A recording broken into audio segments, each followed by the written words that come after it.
दोस्तों, हम सब व्हाट्सएप और इंस्टाग्राम यूज करते हैं, वहीं पर चैटिंग करते हैं, फोटो वीडियो भेजते हैं और मजे से कम्युनिकेशन कर लेते हैं। लेकिन अब एक बड़ा बदलाव होने जा रहा है। जियो और एप्पल साथ आ रहे हैं आरसीएस मैसेजिंग को लेकर। आरसीएस यानी कि रिच कम्युनिकेशन सर्विसेज, जो एसएमएस और एमएमएस का अपग्रेडेड वर्जन है। इसका मतलब अब आपके आईफोन और जियो यूजर्स को व्हाट्सएप जैसा एक्सपीरियंस मिलेगा। आप जब किसी को मैसेज भेजोगे तो सामने 2 टिक आ जाएंगे। सामने वाला जब टाइप करेगा तो टाइपिंग इंडिकेटर दिखेगा। कोई आपका मैसेज पढ़ लेगा तो वो भी दिखाई देगा। इसके अलावा high quality photo, video, location sharing, group chat और एंड टू एंड इंक्रिप्शन सब कुछ इसमें मिलेगा। जियो और एप्पल दोनों को लगता है कि एसएमएस और एमएमएस अब बहुत पुराने हो गए हैं और लोगों को अपग्रेड की जरूरत है, इसलिए अब ये पार्टनरशिप हो रही है। अब बात करते हैं गेमिंग सेक्टर की।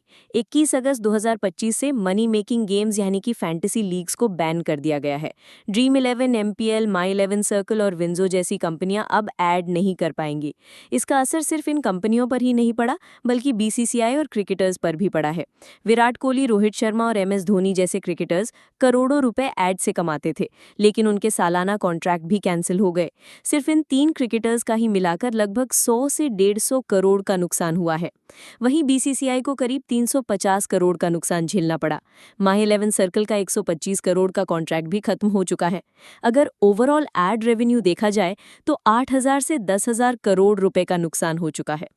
दोस्तों, इंडियन नेवी ने भी अपना 2030 का प्लान तैयार कर लिया है। अब वो अपनी फ्लीट को और ज्यादा ताकतवर बनाने वाले हैं।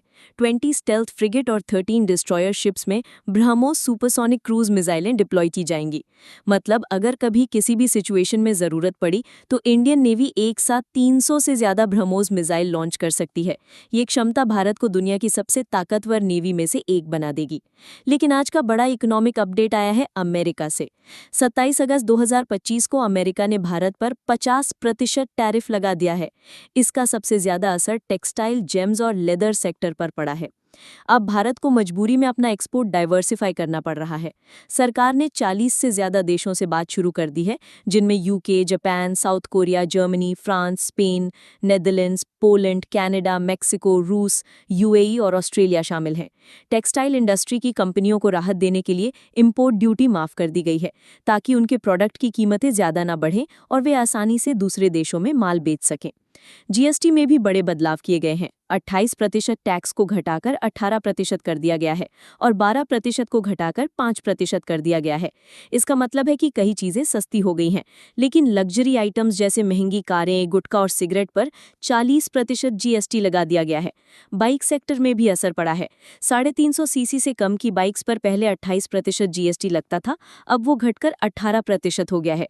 यानी छोटी बाइक सस्ती होंगी, लेकिन 350 सीसी से ऊपर की बाइक्स पर पहले 31% टैक्स लगता था, अब बढ़कर 40% हो गया है। इसका मतलब है कि बड़ी बाइक्स और महंगी हो जाएंगी। और आखिर में एक हल्की फुल्की खबर।